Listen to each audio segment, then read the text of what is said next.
Soon workmen came to give the twins their numbers. Donald was 9 and Douglas 10. When the men went away, they were left alone in the shed. You may have noticed, Dougie, that yon painters forgot something. What did they forget?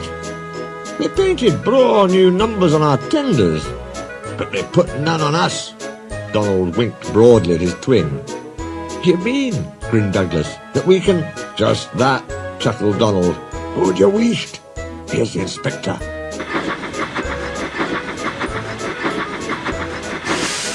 No 9 and 10, smiled the inspector.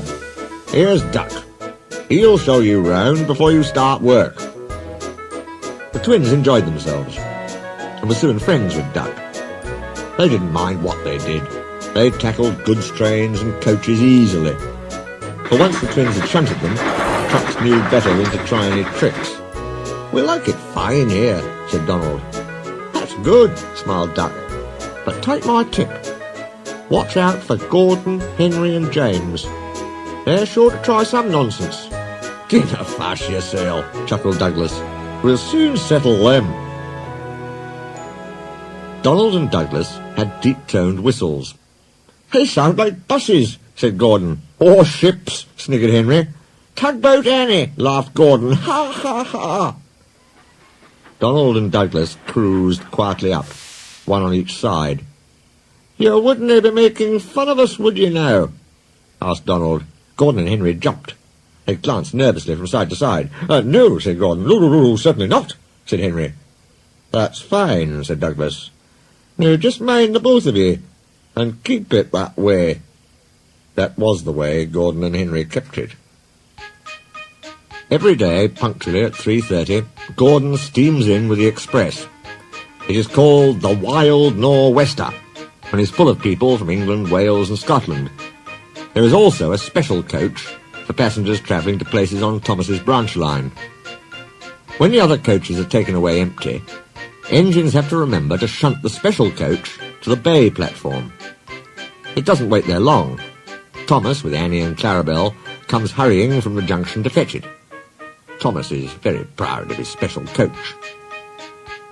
One afternoon, Douglas helped Duck in the yard, while Donald waited to take a goods train to the other end of the line. As Duck was busy arranging Donald's trucks, Douglas offered to take away Gordon's coaches. Douglas was enjoying himself when an awful thought struck him. I hope the Fat Controller doesn't find out I shouldn't be here. I couldn't abide going back. He worried so much over this that he forgot about Thomas's special coach. He pushed it with the others into the carriage siding, then ambled along to join Donald at the water column. As he went, Thomas scampered by, whistling cheerfully. Soon Thomas came fussing. Where's my coach?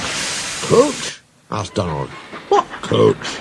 My special coach that Gordon brings for me. It's gone. I must find it. He bustled away. Lost sakes, said Douglas. I'm on a stowed the special coach with the others. You see that? Exclaimed Donald's driver. A mob of angry passengers erupted from the siding. They're complaining to the Fat Controller. He'll be coming here next. Now listen, said Douglas's driver. We'll change tenders. Then I'll wire with ye, Donald, and take yon goods. Dinna fash about us. Quick now, do as I say. The Fat Controller and 3 passengers walked towards them. But Donald, with Douglas's tender, number 10, was out and away with the goods before they came near. Douglas and his driver waited with innocent expressions. Ah, said the Fat Controller, number 9. And why have you not taken the goods? My tender is awry, sir. The driver showed him the tender, still uncoupled. I see. Some defect, no doubt. Tell me, why did number 10 leave so quickly? Maybe, sir, put in Douglas, he saw you coming and thought he was late. Said the Fat Controller. He turned to the passengers. Here, gentlemen, are the facts. Number 10 has been shunting the yard. Your coach disappeared. We investigate. Number 10, disappears too. You can draw your conclusions. Please accept my apologies. The matter will be investigated. Good afternoon, gentlemen. The Fat Controller watched them till they climbed the station ramp. His shoulders twitched. He wiped his eyes. Douglas wondered if he was crying. He wasn't. He swung round suddenly. Douglas, he rapped.